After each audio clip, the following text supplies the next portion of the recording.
เกวะตะเนกาจังอภิคันเทวะอินวะอภิตังกิเวทวะอายังโวจะเทโรปะตันโตตะโหอะสังตะโหสังไคเตนะสังไคนังอะสังไคเตนะสังไคตังสังไคเตนะสังไคตังอะสังไคเตนะสังไคตังสัพพโยโภเวปโยโทสัพพโยเตนะเวปโยตังเวปโยเตนะสัพพโยตังอะสังไคตัง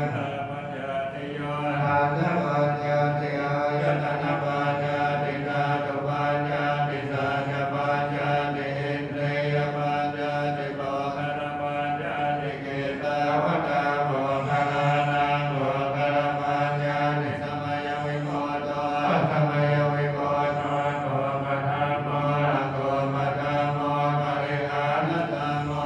ปริหานธัมโมเนตนาภาโคอนุราธนาภาโคปุตโตชนโนโตสัพพะวิโยปัสสโตอภโยปัสสโตภะภะคะมโนอะภะภะคะมโนนิยโตอนิยโตปฏิปันโนมะเลติโตอะระหะอะระหะตายปฏิปันโนโมคโรอุปลาปฏิสัทธิกาตปรมาเทนะติอามันตายโยสัทธิกาโตปรมาโนนะโนโนโมคโรอุปลาปฏิสัทธิกาตปรมาเทนะตินะเอวะโมนะเปอาจานายิเนนะ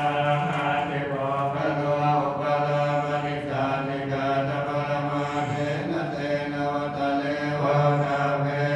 กาติกาโตปรมาโทนะโตโตโมคโรอุปลาปฏิสัทธิกาตปรมาเทนะติเมตายังเวติกุตระธัมมาสเวเตกุตระโมลาเอวะปะนะกุตระโมลาสเวเตธัมมากุตระเยเกติกุตระธัมมาสเวเตกุตระโมเลนะเอกโมลาเยวะปะนะกุตระโมเลนะเอกโมลาสเวเตธัมมากุตระยตุปัจจโยอาลามะนะปัจจโยอธิปติปัจจโยอนันตรปัจจโยสมนันตรปัจจโยสัจจานะปัจจโยอาญญมัญญปัจจโยเนตยปัจจโยอุปเนตยปัจจโยปุเรจาปัจจโยปัจจาญาณปัจจโยอาเทวนะปัจจ